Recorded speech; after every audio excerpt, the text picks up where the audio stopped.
Bienvenue dans le podcast Corps et Fracas, le podcast mené par la Mutualité française Centre-Val de Loire qui rend des sujets de santé complexes accessibles à tous. À travers des thématiques variées, nous vous invitons à prendre soin de votre santé et de celle des autres en vous informant. Chaque thématique est explorée en 3 épisodes par des intervenants et des points de vue différents. La prévention est au cœur de notre démarche, car s'informer, c'est déjà agir pour sa santé. Bonjour et bienvenue chers auditeurs pour ce 3e et dernier épisode de notre série dédiée au handicap. Nous recevons aujourd'hui Leïla Godet pour la communauté 360 et Léor Lopez pour le centre ressources Intimagir Centre-Val de Loire. Bonjour à tous les deux. Bonjour. Par leur expérience auprès des personnes en situation de handicap, l'objectif aujourd'hui est de valoriser les progrès dans l'accompagnement de ces personnes, mais également de relever les problématiques qui persistent. Identifier les freins puis les faire connaître est une étape importante pour agir. Pour commencer, je vous propose de nous dire quelques mots sur vous.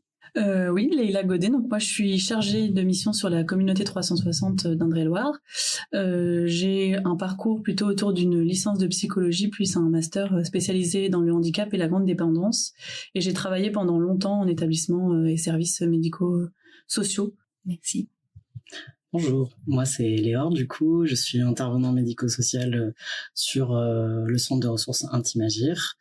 Et au niveau de mon parcours, j'ai été pendant quelques années au planning familial en tant qu'animateur prévention et puis conseiller conjugal et familial. Donc la thématique de la vie affective relationnelle sexuelle est assez centrale dans mon travail. Effectivement. Merci beaucoup.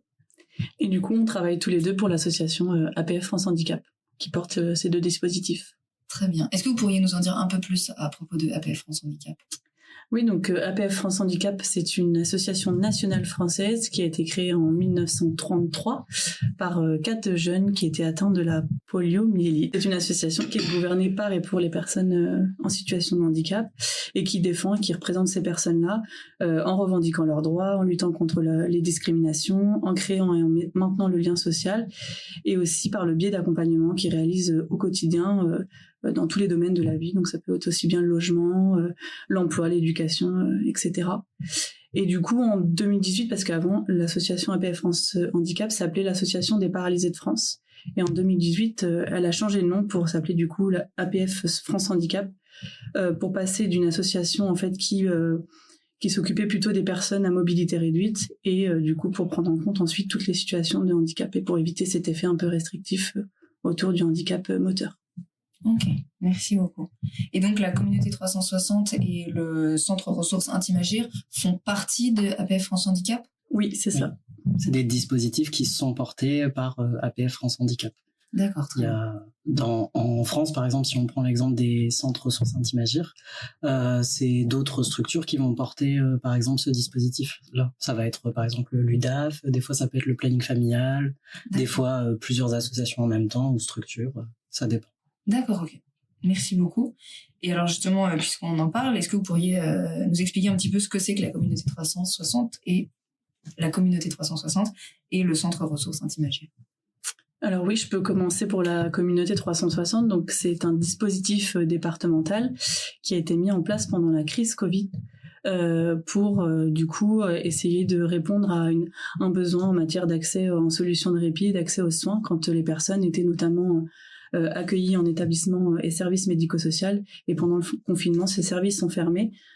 Et donc, ils ont mis en place un numéro vert qui est le 0800 360 360 pour justement apporter des solutions et des réponses de proximité pour ces personnes-là.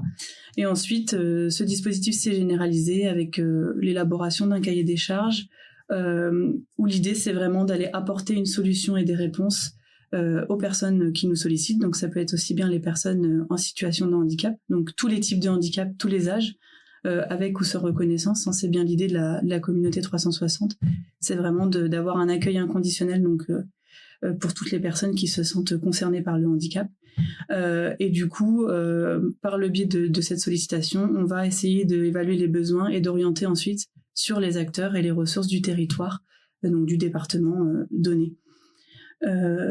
Et donc ensuite l'idée c'est vraiment de mettre en lien en fait la personne qui nous contacte vers l'acteur en tout cas qui pourrait répondre à sa demande Et on dit à 360 degrés puisque la communauté 360 peut répondre à toutes les demandes dans tous les champs de la vie quotidienne, aussi bien l'emploi, le logement, l'accès aux droits, la scolarisation, etc. Et donc, il y a une communauté 360 par département, donc il ne faut pas hésiter à les contacter. C'est toujours le même numéro. Et ensuite, on demande aux personnes le numéro de département. Et ils appuient sur le dièse et ils tombent sur l'équipe dédiée du département concerné. Donc voilà. Ok, merci beaucoup. Et donc, tout âge, mais aussi personnes en situation de handicap ou proches, finalement. Oui, on peut être aussi sollicité effectivement par les aidants, l'entourage. Et vous faites bien de le préciser, par les professionnels aussi. Les professionnels peuvent nous solliciter pour des questions autour de situations de personnes avec un handicap ou non. S'ils se sentent un peu démunis sur des problématiques, ils peuvent effectivement nous solliciter aussi pour nous questionner sur des demandes, quelles qu'elles soient. Ok, donc c'est vraiment le numéro réponse à tout. Faut pas hésiter. Voilà, c'est ça. Ok, merci beaucoup. Et vous, Léor? Alors pour le centre ressources Intim'Agir, donc c'est un dispositif qui a vu le jour en 2019 suite au Grenelle des violences. Donc c'est un dispositif qui est encore très récent. Du coup, en région Centre-Val de Loire, il a vraiment vu le jour en 2022, si je dis pas de bêtises. Et donc l'idée, c'est de proposer un espace d'écoute, d'accueil, de soutien, et puis d'orientation concernant la vie affective, relationnelle, sexuelle, intime, liée avec le handicap. Que ce soit auprès des personnes concernées, auprès des proches, donc aidants, aidantes, famille, etc., et auprès des professionnels. Donc on a une grosse mission de cartographie, puisqu'on va, l'idée c'est d'aller chercher et d'aller identifier tous les partenaires, les structures, tout ce qui est aussi d'ailleurs ressources type que ce soit à la fois documentaire, des choses type animation, en fait, pour pouvoir aider, orienter au mieux en fait les personnes et notamment les professionnels qui auraient soit des services, soit une expertise dans ces questions-là et qui pourraient du coup être dans l'accompagnement et dans un bout du chemin avec les personnes. En fait, on a une base de données dans laquelle on enregistre plein de choses et l'idée c'est que les personnes puissent nous contacter et que nous on puisse pouvoir échanger avec les besoins, les attentes des personnes. Et ensuite, nous, on a des temps de recherche et ensuite, on revient vers les personnes pour apporter...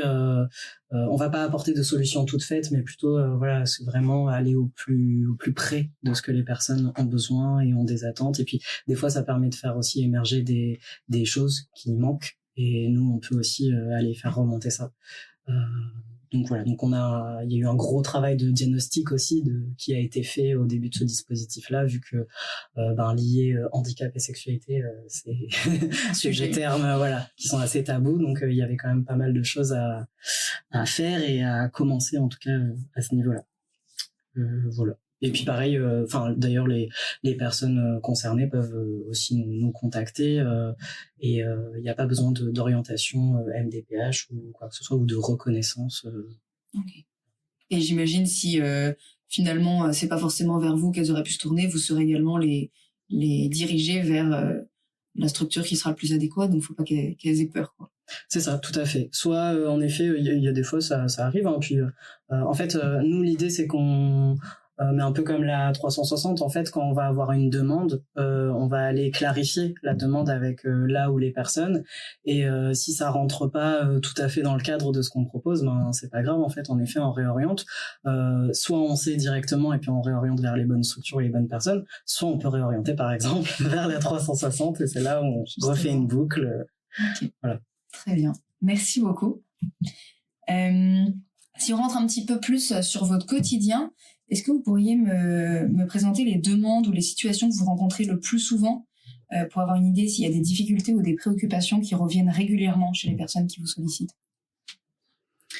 Alors oui, nous sur la communauté 360, je dirais que le plus souvent, les situations qu'on rencontre, c'est principalement autour de l'accès aux droits et du coup au soutien dans les démarches administratives pour les personnes en situation de handicap.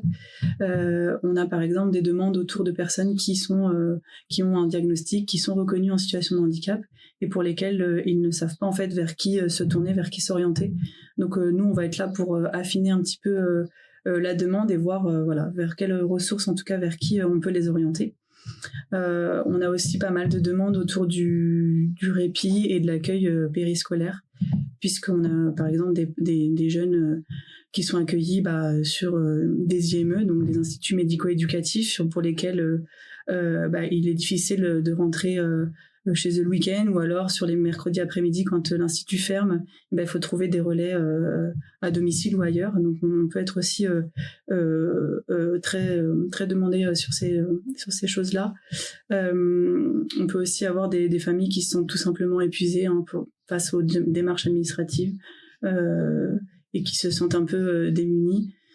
On a aussi pas mal de demandes autour de l'accès au logement pour des personnes notamment qui ont une pathologie qui se dégrade par exemple, ou une maladie qui évolue et pour lesquelles il est difficile de rester à domicile seul, ou pour des personnes qui pourraient plus vivre dans leur maison, dans leur appartement, et pour qui il faudrait adapter le bâti. Voilà un petit peu les demandes qui nous sont faites aujourd'hui. Les principales. Oui, c'est assez varié. Ouais. Et du coup, concernant le centre ressources Intim'Agir, ce qui quand même a été recensé le plus souvent, ça va être surtout des demandes de la part des professionnels, où là, on va être vraiment sur plutôt du soutien concernant tout ce qui est la démarche institutionnelle dans les établissements et les établissements médico-sociaux. Nous, on va faire tout un travail un peu d'aller balayer ce qu'il y a comme écrit, qu'est-ce qui existe en fait au niveau des institutions. Ça peut être au niveau d'une charte, est-ce qu'il y a existence d'une charte, au niveau du projet d'établissement, est-ce qu'il y a une notification de la vie intime qui est mentionnée quelque part dans le projet d'accompagnement personnalisé, dans les livrets d'accueil. Enfin voilà, ça va être plutôt tout ça qui est un travail très important, parce que ça permet en fait de structurer et de donner un cadre aussi d'intervention et d'accompagnement pour les professionnels, et puis pour les personnes accompagnées d'avoir accès à une réelle vie intime, parce que ces personnes-là ont le droit comme tout à chacun, et du coup il y a un vrai travail qui commence à être de plus en plus important à ce niveau-là, notamment avec la Haute Autorité de Santé qui a sorti courant 2025 une circulaire qui donne 10 préconisations autant sur les structures, sur ce qui peut être mis en place dans les structures pour permettre cet accès-là, et autant au niveau justement des écrits professionnels ou des choses qui permettent de cadrer tout ça. Ok, merci beaucoup. Et alors, au-delà des besoins donc parfois administratifs ou techniques, qu'est-ce qui vous marque le plus dans les accompagnements que vous réalisez ? Est-ce qu'il y a des réalités ou des fragilités que le grand public mesure encore mal ? Oui, il y en a beaucoup. En fait, je pense, alors pour mon côté, sur la question de la vie affective, relationnelle et sexuelle, ça va être très basique ce que je vais dire, mais ça va être déjà, je pense que les personnes, la société en général, ne se rend pas compte à quel point l'accès est difficile en fait pour les personnes en situation de handicap. On n'imagine pas en fait tous les freins, toutes les barrières qu'il peut y avoir. Rien que quand il y a par exemple une perte d'autonomie, en fait ça nous enlève déjà beaucoup de droits en fait, et donc l'accès il est plus difficile, donc forcément à mêler à quelque chose qui est de l'ordre on l'a dit tout à l'heure, de la sexualité qui reste encore quelque chose d'assez tabou, même si il y a de l'évolution, ça reste quand même les droits restent quand même très entravés, alors que les droits sexuels font partie des droits fondamentaux selon l'OMS, donc c'est important aussi de le rappeler, et je pense que quand on n'est pas concerné, que ce soit directement, mais même indirectement, ou qu'on ne connaît pas dans son entourage quelqu'un qui a un handicap, on n'imagine pas en fait à quel point l'accès il est restreint et il est difficile, et à quel point juste les questions d'intimité, par exemple en institution, ou juste le fait d'avoir une chambre et d'avoir la possibilité que personne ne rentre dans sa chambre, c'est toute une question, et c'est tout un travail à faire au niveau en effet de l'intimité, comment on peut cadrer les choses, comment on peut faire aussi pour que l'accompagnement au niveau des professionnels soit toujours présent, et parce qu'il est essentiel, et à la fois c'est pas évident parce que c'est aussi le lieu de vie des personnes accompagnées, donc comment on fait? On sait, dans un même endroit il y a des personnes qui travaillent et il y a des personnes c'est leur lieu de vie. Comment on module tout ça? Si on n'a pas connaissance de ce genre de situation là, on peut pas imaginer. Donc je pense que déjà c'est sur cette base là, et puis après il y a plein d'autres choses. Ok, effectivement. Ça fait relever des points effectivement auxquels on n'aurait pas pensé. J'aime bien l'image que vous dites, tout simplement, et ça vaut pour beaucoup de structures, le fait que certaines personnes, c'est leur lieu de travail, et d'autres personnes, c'est vraiment leur lieu de vie. C'est tout simple, mais je trouve que c'est assez parlant, finalement, sur les difficultés que ça peut engendrer. Oui, c'est ça. Et puis il y a plein de professionnels qui en sont conscients, et qui, justement, c'est pour ça qu'il y a ce travail-là qui est de plus en plus présent et qui est important. Mais des fois, puis on le voit quand on est par exemple soignant ou travailleuse sociale, et qu'on se dit là je suis dans mon accompagnement, je vais faire on est dans notre vie aussi professionnelle, mais on a nos petites habitudes aussi, donc c'est un peu machinal. Et en fait, quand ça nous permet aussi de prendre un peu de recul et de se dire ah ouais, mais là c'est leur lieu de vie, c'est là où ils font leur activité, c'est là où ils mangent, c'est là où ils dorment, c'est là. Ils habitent là, quoi, c'est chez eux. C'est ça.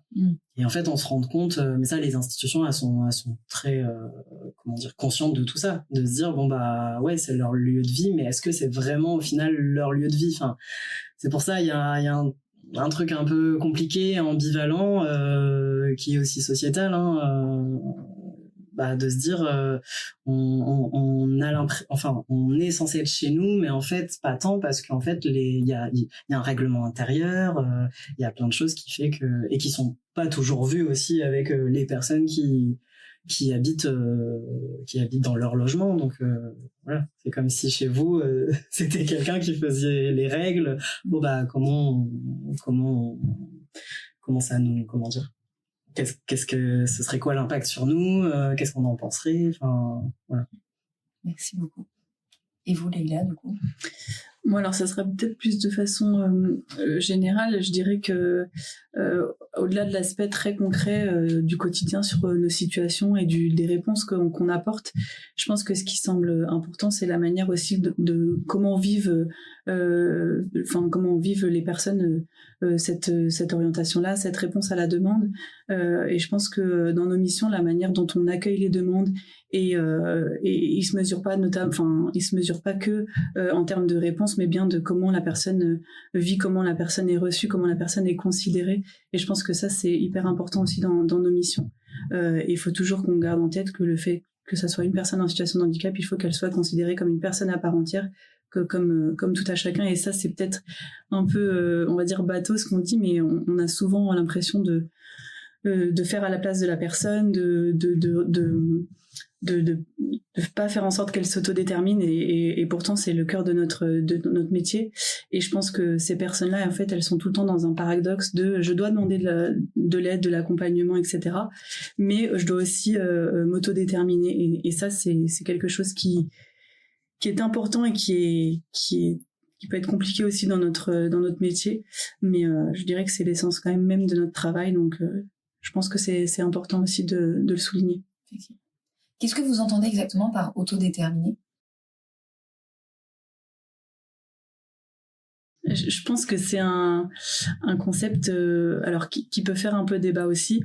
L'autodétermination, c'est quand une personne va être au cœur de son projet de vie, de son parcours de vie, et va essayer d'exprimer, va exprimer ses demandes et ses besoins aux travailleurs, aux travailleuses sociales, ou aux personnes qui l'accompagnent, ou aux personnes qu'elle rencontre. Et nous, en tant que professionnels, on se doit de prendre en compte ces besoins-là, ces objectifs de vie, ce projet de vie, en tout cas le parcours de la personne et les choix qu'elle fait. Et on doit faire en sorte de l'aider à aller jusqu'au bout, en fait, de ce cheminement et de ce parcours qu'elle a choisi, tout en prenant en compte ses fragilités, ses compétences et tout ce qu'il y a autour de la personne, quoi. Je sais pas si Léa veut compléter. Si, c'est vrai que c'est un terme très controversé. Il y a plein de termes comme ça.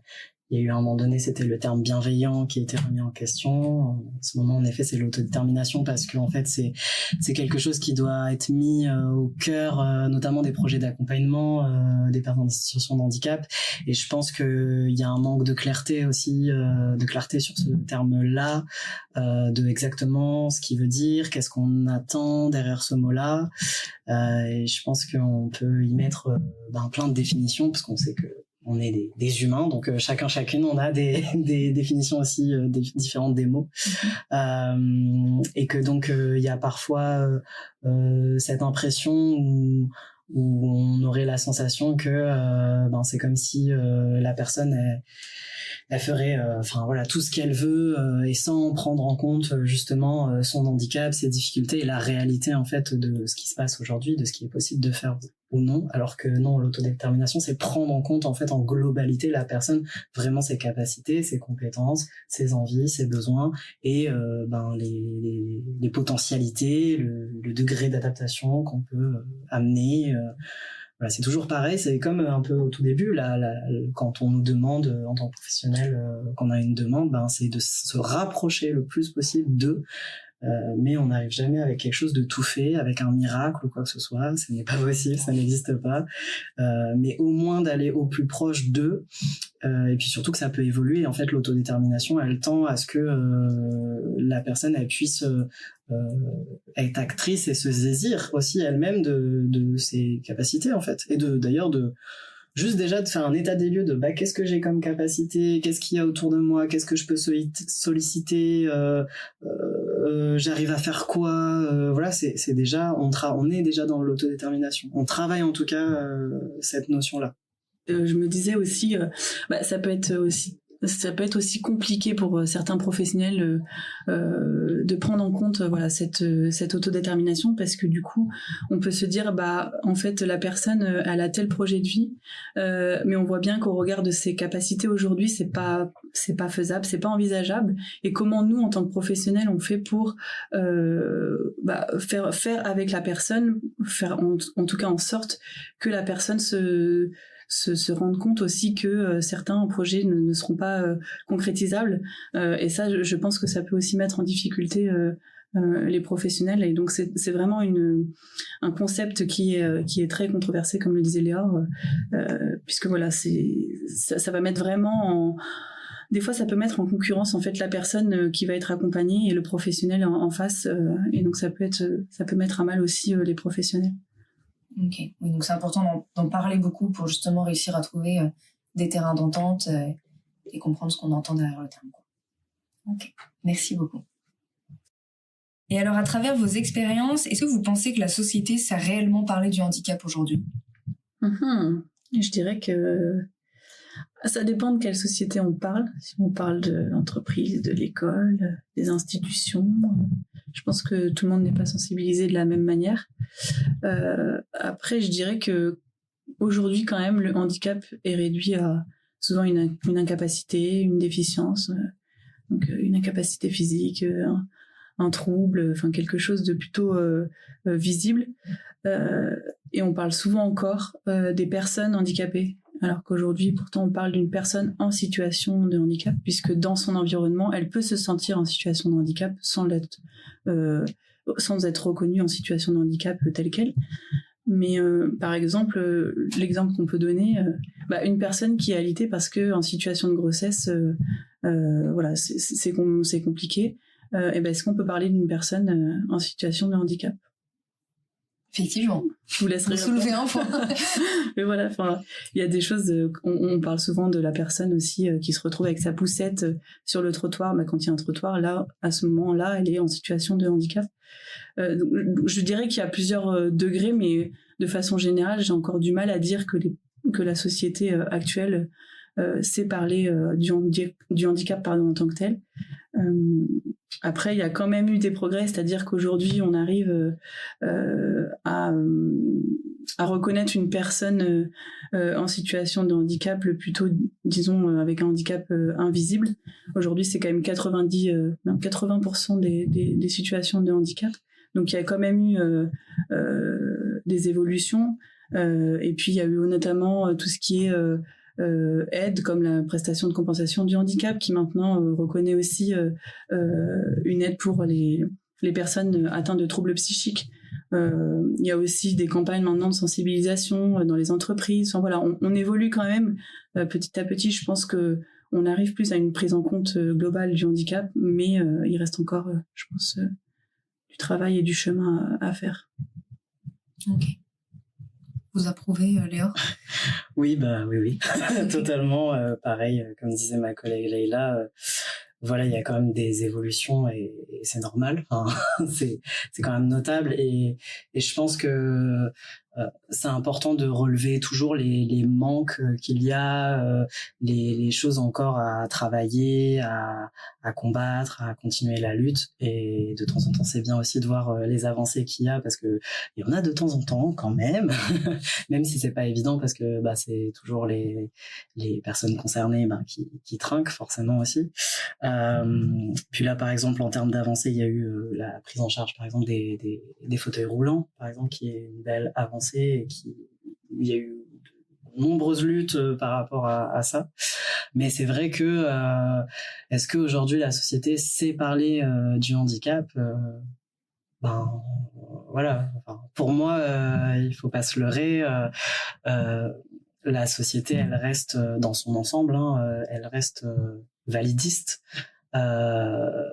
Parce que les personnes en situation de handicap font partie d'une minorité d'après la société. Et donc, quand on fait partie d'une minorité, eh ben, on est discriminé. Et lorsqu'on est discriminé, on a un manque en termes d'accès aux droits et à tout type de droits, du coup, que ce soit bien dans le médical, dans le travail, dans le transport, par exemple. Enfin, voilà. Il y a une inégalité réelle.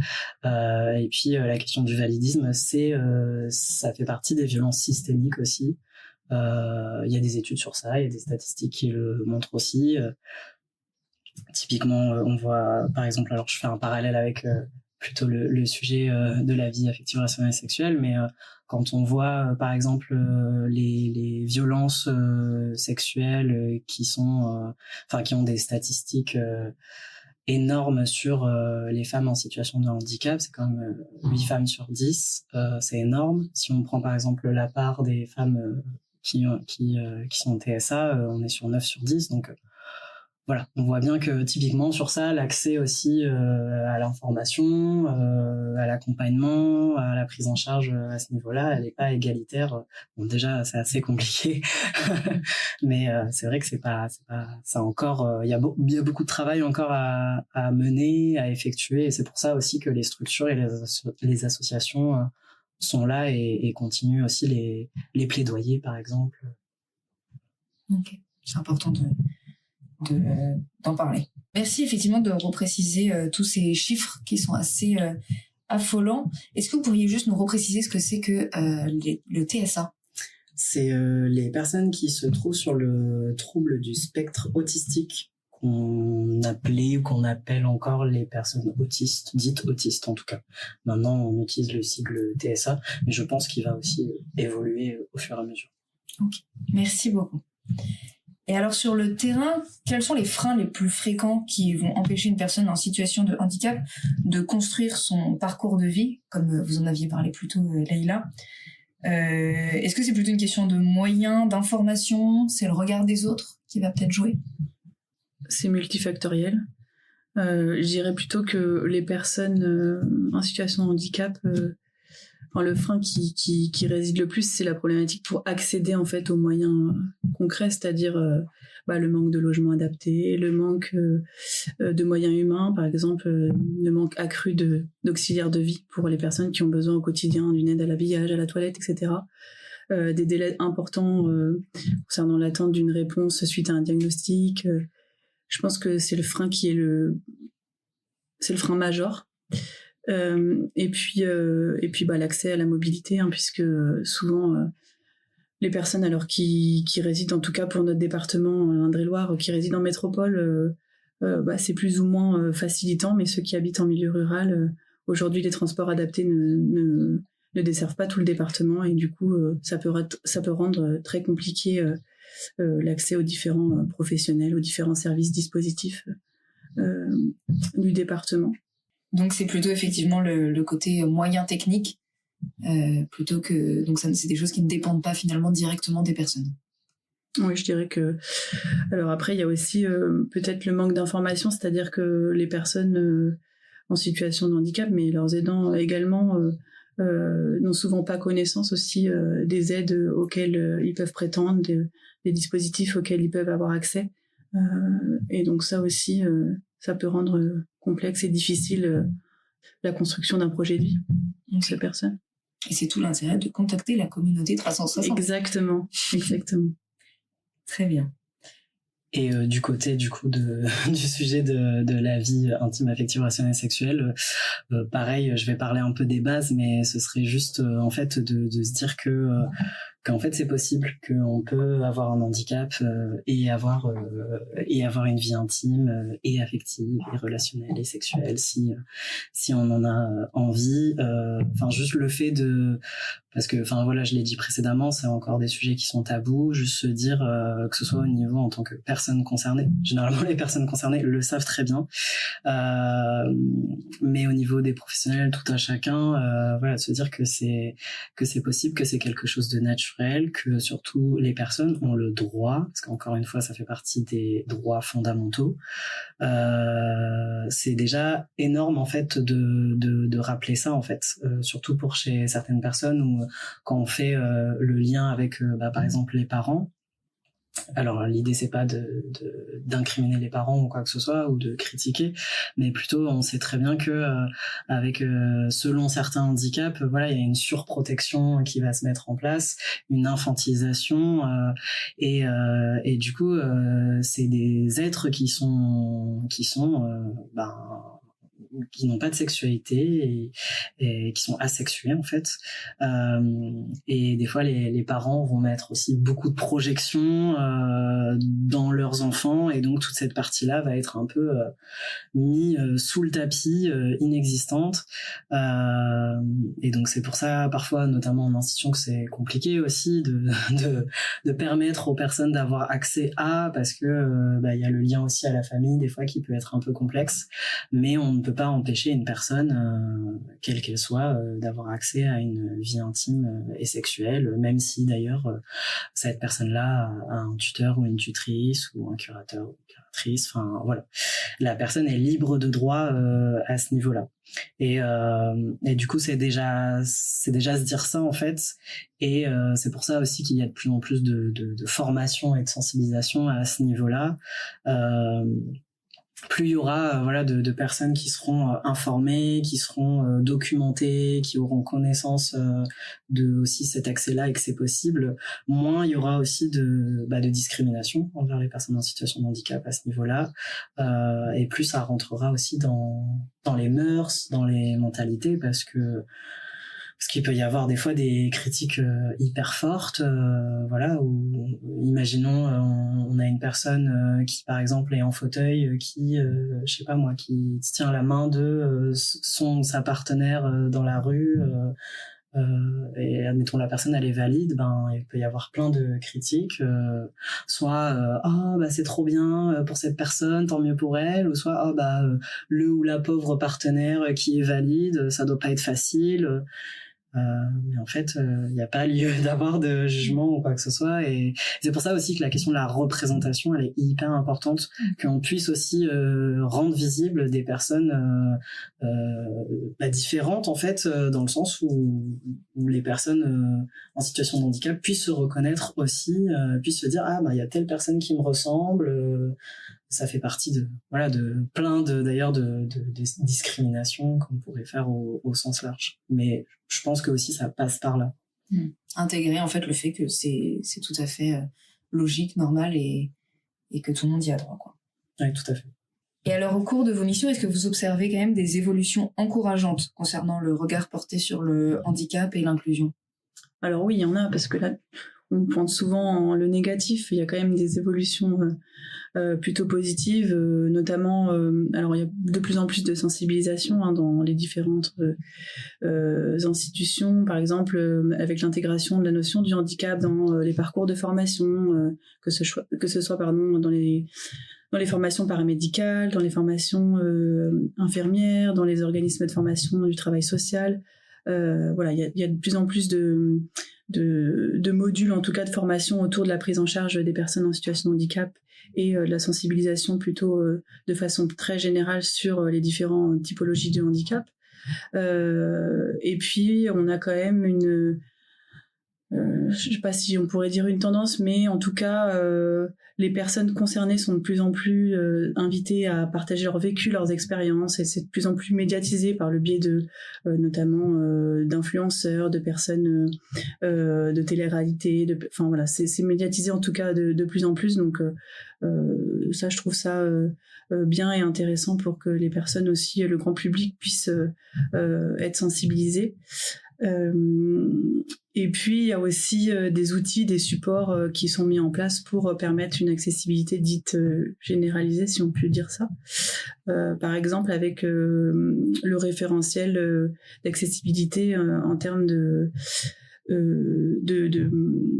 sites internet, d'outils informatiques, qui permet d'avoir un barème, en tout cas une notation, une cotation, pour savoir si les sites internet et plateformes sont facilement accessibles pour les personnes en situation de handicap, sur tous les types de handicap. Et donc ça, c'est quand même aussi positif, puisqu'aujourd'hui, on a quand même des personnes concernées qui peuvent avoir du mal à faire des démarches, notamment puisque les outils informatiques ne sont pas forcément adaptés. Donc ça tend à une amélioration. Très bien, tant mieux. Exactement. On va continuer sur cette lancée-là, on espère. Et alors pour conclure, pour les personnes concernées ou les proches qui nous écoutent, est-ce que vous pourriez citer quelques ressources locales ou les dispositifs qui vous semblent importants de mieux faire connaître aujourd'hui ? Écoutez, moi je vais un peu prêcher pour ma paroisse, c'est-à-dire que comme il y a une communauté 360 par département, ce que j'invite à faire, c'est de contacter directement la communauté 360 du département concerné, voilà, pour que vous puissiez poser vos questions, qu'on puisse vous orienter vers les professionnels, les dispositifs qui conviendraient à la demande. Il ne faut pas hésiter du coup à contacter la communauté 360 du département concerné.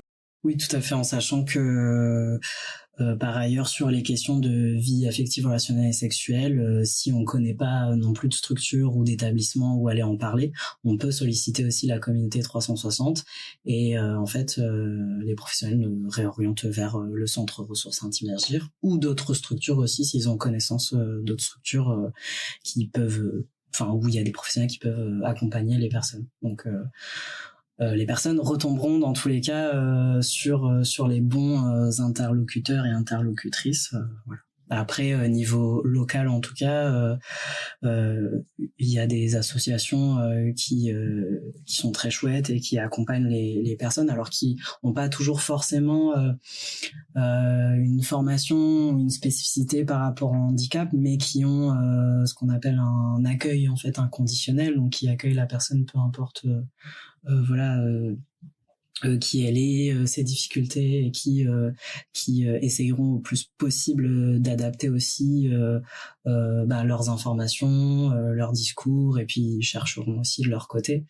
Vous avez des structures comme le CIDFF, donc le Centre d'information des droits des femmes et des familles. Vous avez tout ce qui est planning familial. Donc CIDFF, il y en a dans chaque département. Planning familial, généralement, il y en a dans chaque département aussi. Vous avez tout ce qui est centre de santé sexuelle, tout ce qui est maison des adolescents aussi, sur le volet par exemple parentalité. Je sais que des fois ils font des ateliers par exemple à ce niveau-là, donc ça peut être intéressant. Et puis vous avez pour la partie aussi parentalité les CAP parents aussi qui se déplacent dans toute la région et dans tout le territoire et qui peuvent accompagner aussi sur cette thématique-là. Donc dans tous les cas, si on ne sait pas, soit en effet la communauté 360, soit on sait qu'il y a le centre ressources Intimagir qui existe, et nous on fait aussi ce travail-là de relayer, de réorienter, de cheminer aussi avec la personne. On prend le premier accueil, on clarifie la demande et on essaye de réorienter la personne au plus proche de ses attentes et de ses besoins. Très bien. Merci beaucoup à tous les deux pour vos interventions, pour vos présentations de structures, mais également toutes les réflexions qu'il y a eu autour par rapport au handicap aujourd'hui dans la société. Je vous propose qu'on reste ensemble pour les 2 minutes culture. Les 2 minutes culture. Avant de refermer cette série sur le handicap, je vous propose une question simple. Quel est le point commun entre les sous-titres sur Netflix, les livres audio et les petites rampes au bord des trottoirs ? On les utilise tous les jours, sans relever un point important. Ils partagent une même origine, ils ont été développés au départ pour répondre aux besoins des personnes en situation de handicap. Prenons les livres audio. On les imagine volontiers comme une invention récente née avec le numérique. En réalité, les premiers talking books apparaissent dès 1932 aux États-Unis, portés notamment par l'American Foundation for the Blind. L'idée est simple, enregistrer des livres sur disque pour permettre aux personnes aveugles d'accéder à la lecture.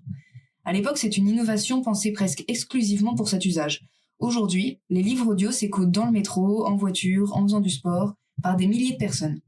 Même histoire pour les sous-titres. Le sous-titrage télévisé se développe vraiment aux États-Unis à partir des années 1970, sous l'impulsion de chercheurs et de militants de la communauté sourde. En 1980, la télévision publique américaine lance les premiers sous-titres généralisés, grâce notamment à Malcolm J. Norwood, souvent surnommé le père du sous-titrage. Ce qui était pensé pour rendre la télévision accessible est devenu aujourd'hui un réflexe pour apprendre une langue, regarder une vidéo dans un brouhaha ou simplement ne pas déranger son entourage. Et puis il y a les trottoirs, ces petites rampes au passage piéton n'existaient quasiment pas avant les années 1970. À Berkeley, en Californie, des militants en situation de handicap se battent pour rendre la ville praticable. Certains vont jusqu'à casser des bordures de trottoirs pour montrer le problème de manière concrète. Leur action va inspirer une transformation profonde de l'aménagement urbain. Ces rampes servent bien sûr aux personnes en fauteuil roulant, mais aussi aux poussettes, aux valises, aux livreurs ou aux personnes âgées. Ce phénomène a un nom, le Curb Cut Effect. L'idée qu'un aménagement conçu pour les personnes en situation de handicap finit presque toujours par être utile à bien d'autres dans leur vie quotidienne. C'est là que ça devient intéressant. Ces adaptations ne sont pas nécessairement des exceptions complexes ou marginales, ce sont souvent des solutions simples, concrètes, qui rendent le quotidien plus fluide pour tout le monde. La preuve, on les utilise déjà même sans s'en rendre compte. Rendre la société accessible demande des efforts, certes, mais ce n'est ni compliqué ni abstrait, c'est souvent du bon sens appliqué. Et si ces exemples fonctionnent déjà aussi bien, alors la question suivante devient évidente. Quels aménagements est-ce qu'on pourrait encore imaginer ? Je vous laisse y réfléchir. Eh ben, ça me fait penser, il me semble que la télécommande pour la télévision a été inventée notamment pour les personnes en situation de handicap moteur, pour qu'ils aient accès et qu'ils puissent changer du coup les chaînes plus facilement avec la télécommande. Et du coup, maintenant, c'est universel, c'est utilisé par tout à chacun. Donc, oui, je pense qu'il y a plusieurs objets comme ça qui ont été inventés par les minorités et qui servent aujourd'hui à bien d'autres personnes. On pourrait en trouver beaucoup. Je pense. Très bien, merci beaucoup. Merci d'avoir partagé votre expérience avec nous. Merci à vous, chers auditeurs, pour votre écoute. Nous nous retrouvons en septembre pour notre nouvelle thématique sur la santé visuelle. Vous retrouverez toutes les informations, les ressources citées pendant nos échanges dans la description de l'épisode. Abonnez-vous pour ne rien manquer et surtout parlez du podcast autour de vous. Ensemble, faisons circuler l'info et la parole. À bientôt!